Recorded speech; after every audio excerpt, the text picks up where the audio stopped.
Welcome to the History of North America. I'm Mark Vinette.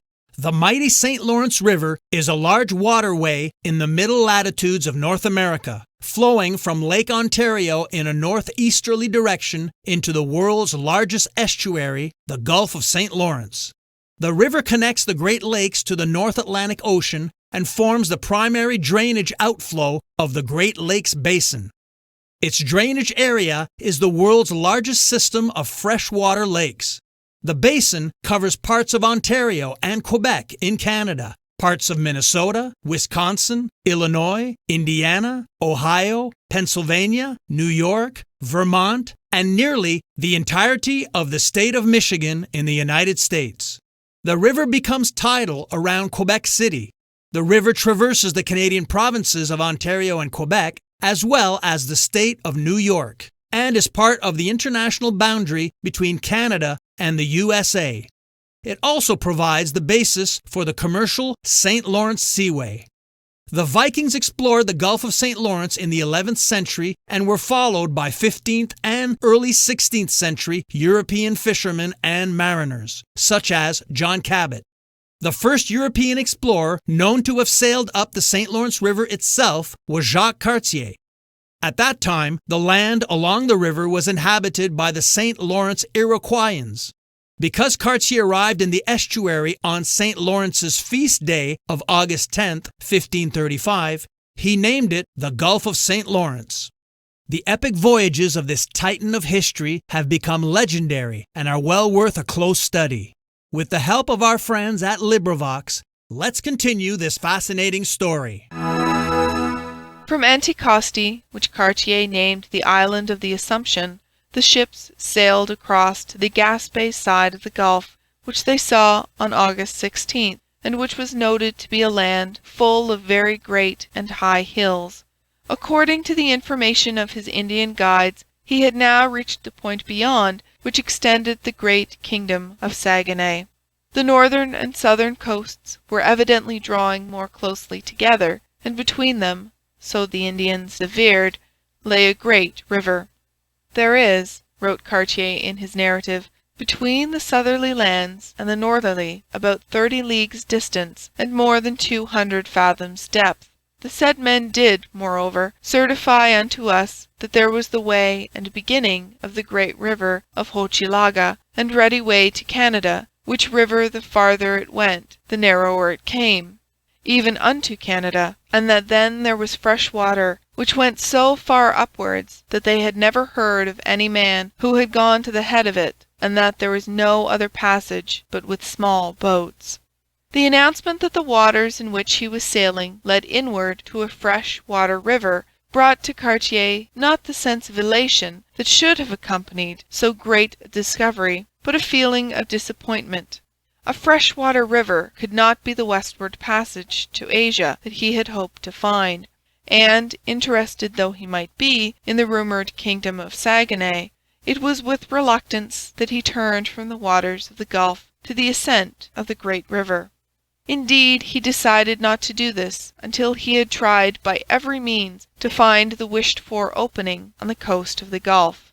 Accordingly, he sailed to the northern shore and came to the land among the 7 islands, which lie near the mouth of the St. Marguerite River, about 85 miles west of Anticosti. The Round Islands, Cartier called them. Here, having brought the ships to a safe anchorage, riding in 20 fathoms of water, he sent the boats eastward to explore the portion of the coast towards Anticosti which he had not yet seen. He cherished a last hope that here, perhaps, the westward passage might open before him, but the boats returned from the expedition with no news other than that of a river flowing into the Gulf in such volume that its water was still fresh 3 miles from the shore. The men declared, too, that they had seen fishes shaped like horses, which, so the Indians said, retired to the shore at night and spent the day in the sea.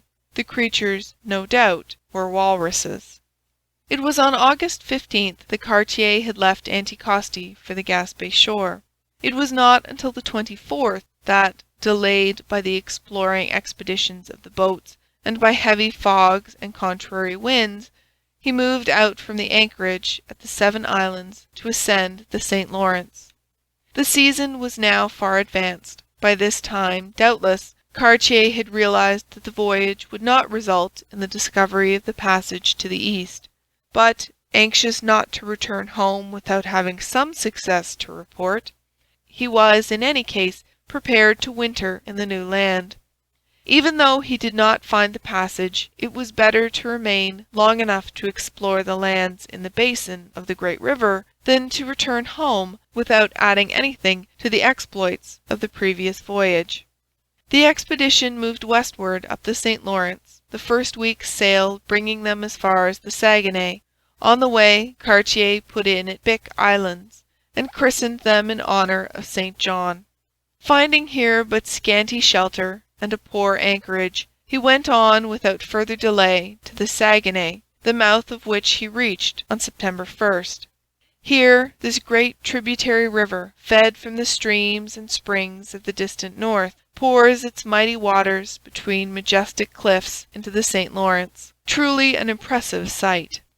So vast is the flood that the great stream in its wider reaches shows a breadth of 3 miles, and in places the waters are charted as being more than 870 feet deep.